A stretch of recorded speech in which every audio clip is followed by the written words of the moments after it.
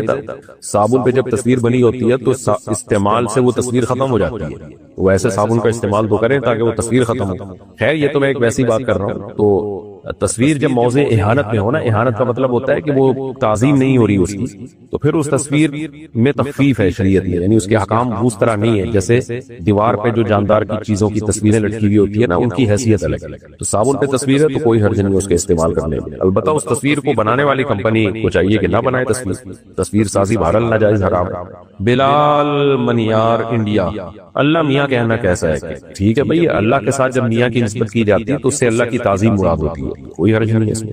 اللہ کا کلام مخلوق نہیں ہے، اس کا کیا مطلب ہے؟ اس کا مطلب یہ ہے کہ دیکھیں جو جس کی صفات ہوتی ہے نا وہ مخلوق نہیں ہوتی، وہ مخلوق ہمیشہ بعد میں پیدا ہوئی ہے، مخلوق کہتے ہیں جس کو بنایا جائے، حادث ہوتی ہے، اور اللہ کی تمام تر صفات جب سے اللہ ہے اسی وقت سے اللہ اپنی صفات کے ساتھ ہے، تو اللہ چونکہ ہمیشہ سے لہذا اس کی صفات بھی ہمیشہ سے ہے، تو کسی بھی شخص کا کلام جو ہے نا وہ اس کی صفت ہوتی ہے، جیسے رحمت ہے، غضب ہے، یہ ساری صفات جب سے میں ہوں میرے ساتھ ہیں یہ صفات، تو اللہ بھی جب سے ہے تو اس کی صفات بھی ہمیشہ سے ہیں۔ تو اللہ کا جو کلام ہے چاہے وہ تورات کی صورت میں ہو، انجیل کی صورت میں ہو، قرآن کی صورت میں ہو، جو اصل کلام ہے نا اللہ کا وہ ہمیشہ اللہ کے ساتھ ہے، تو اس لیے وہ مخلوق نہیں ہے بلکہ اللہ کی وہ صفت ہے۔ ہاں جب وہ صفت ہم نے اس کلام کو اپنے قلم سے لکھا اور کتابوں میں محفوظ کیا تو وہ پھر مخلوق ہے، لیکن جو اصل کلام ہے جو اللہ کی ذات سے نکلا ہے بلا کیفیت، کلام اللہ بدا منہ بلا کیفیت، اللہ سے ظاہر ہوا ہے جس کی کیفیت ہمیں معلوم نہیں ہے، تو وہ ہمیشہ سے۔ آپ کو ان پیچیدہ عقیدوں میں جانے کی ضرورت نہیں ہے، انسان کے بچے بن کے جیسے چل رہے ہیں نارمل لائف گزاریں، کچھ چیزیں علماء کے لیے رکھا کریں، عوام کو اتنی زیادہ ڈیپتھ میں نہیں جانا چاہیے، بیسک جو بنیادی عقائد ہیں بس ان کی طرف توجہ دیں، آمنت باللہ وملائکتہ وکتبہ ورسلہ والیوم الآخر والقدر خیرہ وشرہ من اللہ تعالی والبعث بعد الموت، یہ بیسک عقیدے ان کو فوکس کریں۔ عدنان صاحب سعودی عرب سے، ہم نے 5 لاکھ سود پر قرض لے کر مکان خریدا، اب وہ ہمیں 6 لاکھ منافع دے رہا ہے، ہم کہہ رہے ہیں کہ مکان بیچ دیتے ہیں مگر والدہ کہہ رہی مکان نہیں بیچیں گے اور کمیٹی ڈال کر سود بھر لیں گے، رہنمائی فرمائیں۔ سودی لین دین جو آپ نے کیا وہ حرام کیا، کیونکہ آپ نے سود پر قرضہ لے کے مکان خریدا تو یہ ناجائز اور حرام عمل تھا، اس پہ توبہ استغفار کریں۔ باقی اب آپ مکان بیچ کس کو رہے ہیں؟ جس سے قرضہ لیا ہے اسی کو بیچ رہے ہیں، تو بیچنا تو جائز ہے، اس کو کسی کو بھی بیچ سکتے ہیں آپ، لیکن جتنے میں لیا اس سے کم قیمت پہ نہیں بیچ سکتے جب تک پوری قیمت ادا نہ ہو جائے۔ تو 6 لاکھ منافع دے رہا ہے تو اس کو بیچ سکتے ہیں۔ باقی یہ کہ والدہ کہہ رہی ہے مکان نہیں بیچیں گے، کمیٹی ڈال کر سود بھر لیں گے، غلط، والدہ کی اطاعت اس میں جائز نہیں ہے۔